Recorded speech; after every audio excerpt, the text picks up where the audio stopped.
আজকের গল্প মায়ের শিক্ষা।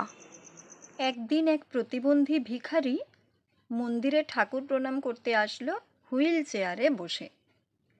চেয়ারের সঙ্গে পা দুটো শক্ত করে বাঁধা, পায়ে ছেঁড়া চটি, গায়ে নোংরা ছেঁড়া জরা জীর্ণ সাজ পোশাক দেখে ঠাকুরমশাই তাকে মন্দিরে ঢুকতে দিল না। ওই ভিখারি তখন দূর থেকে প্রণাম করে চলে গেল। এরপর আবার একদিন ওই ভিখারি মন্দিরে প্রণাম করতে আসলো। সেদিনও মন্দিরের ঠাকুরমশাই ভিখারিকে গালিগালাজ করে দূর করে মন্দির থেকে তাড়িয়ে দিল। ভিখারি বাইরে থেকেই প্রণাম করে চলে গেল।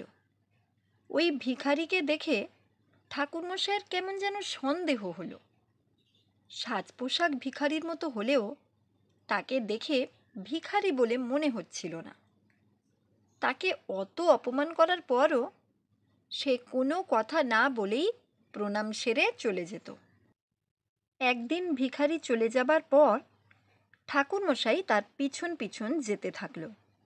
গিয়ে যা দেখল তাতে তার চক্ষু চড়ক গাছ। ঠাকুরমশাই দেখল ওই ভিখারি হুইল চেয়ার থেকে নেমে নিজে পায়ে হেঁটে একটা বিশাল বড় বাড়ির মধ্যে ঢুকে গেল। তারপর স্যুট বুট পরে একটা বড় গাড়িতে উঠে বেরিয়ে গেল। ঠাকুরমশাই আবার ওই গাড়িটাকে অনুসরণ করতে লাগলো। তারপর দেখল গাড়িটা একটা মস্ত বড় বিল্ডিংয়ের সামনে এসে দাঁড়ালো। দারোয়ান এসে সেলাম ঠুকে গেট খুলে দিল। ভদ্রলোক যখন গাড়ি থেকে নামলো তখন ওই অফিসের সব কর্মচারীরা লাইন দিয়ে দাঁড়িয়ে তাকে সেলাম ঠুকতে লাগলো।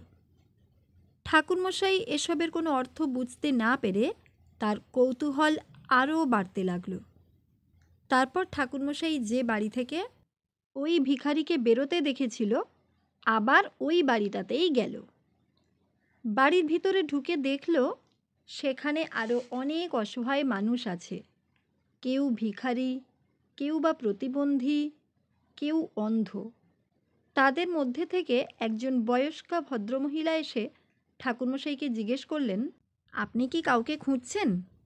ঠাকুরমশাই বললেন, হ্যাঁ মা, একজন ভিখারি মন্দির থেকে এসে এখানে ঢুকলো, আর তারপর মন্দিরে আপনি যে ভিখারিকে প্রণাম করতে দেখেছেন সে আসলে কোনো ভিখারি নয়, ও আমার ছেলে। ওর বাবার অনেক টাকা পয়সা বিষয় সম্পত্তি ছিল। ছোট থেকেই অনেক ভোগ বিলাসিতায় মানুষ হয়েছে, তাই সে ছিল দাম্ভিক, অহংকারী। গরিব, ভিখারি, প্রতিবন্ধী, অসহায় মানুষদের সে তুচ্ছ-তাচ্ছিল্য করত। তার কাছে বিলাসহীন কষ্টময় জীবন ছিল নরকবাসের সমতুল। আমিও সবসময় ভাবতাম কি করে তাকে সকল মানুষের প্রতি সহানুভূতিশীল করে তুলব, কিভাবে তাকে সঠিক পথের দিশা দেখাবো। একদিন একটা উপায় পেয়ে গেলাম। আমার ছেলে বিপথে ছিল ঠিকই, কিন্তু সে তার মাকে খুব ভালোবাসত। আমিও একদিন ভিখারির বেশ ধরে রাস্তায় বসে গেলাম ভিক্ষা করতে। ও নিজের মাকে ওইভাবে দেখে সহ্য করতে পারল না। সে বলল, মা, আমি এতদিন ভুল ছিলাম। নিজের মাকে ওরকম জায়গায় দেখে আজ আমি বুঝতে পেরেছি ওই মানুষগুলোর কষ্টের কথা। ওদের জন্য খুব খারাপ লাগছে। আমি তখন বললাম, তুমি এখনো কিছুই বোঝোনি বাবা।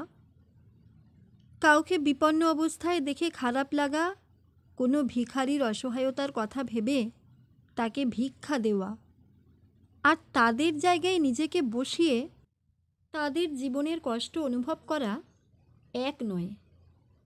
তুমি এতদিন যাদেরকে উপহাস করেছ, পারবে তোমার জীবনের কিছুটা সময় তাদের মতো করে কাটাতে? তখনই জীবনের অন্ধকার দিকটা উপলব্ধি করতে পারবে।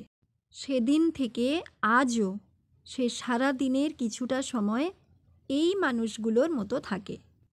একবেলার আহার করে ভিখারির মতো, আর মন্দিরে যায় একজন খোঁড়া মানুষের মতো, যাতে ভগবানের সামনে সে নিজেকে তুচ্ছ ভাবতে পারে। সে হুইল চেয়ারে পা বেঁধে যায়, যাতে ইচ্ছে করলেই নেমে নিজের পায়ে হাঁটতে না পারে। খোঁড়া হলে তবেই খোঁড়া মানুষের কষ্ট অনুভব করা যায়। এনাদের আশীর্বাদে আজ আমার ছেলে মস্ত বড় অফিসার হয়েছে, director general of geological survey of India. সে যখন অফিসে ঢোকে মানুষ তাকে সেলাম করে, আর যখন সে ভিখারির বেশে মন্দিরে যায় মানুষ তখন তাকে ঘৃণা করে তাড়িয়ে দেয়। এখানেও সে জীবনের কঠিন বাস্তবতাকে উপলব্ধি করতে পেরেছে। আজ আমার ছেলে প্রকৃতই শিক্ষিত হয়েছে। সব শুনে ঠাকুরমশাই বললেন, মা, আপনি শুধু নিজের ছেলেকেই নয়, আজ আপনি আমাকেও মস্ত বড় শিক্ষা দিলেন। ভগবানের সেবক হয়েও আমি যে পাপ করেছি, মানুষকে ঘৃণা করেছি, মায়ের মন্দির থেকে মানুষকে বের করে দিয়েছি। আজ থেকে মায়ের মন্দিরে থাকবে তার সকল সন্তানের অবাধ প্রবেশ।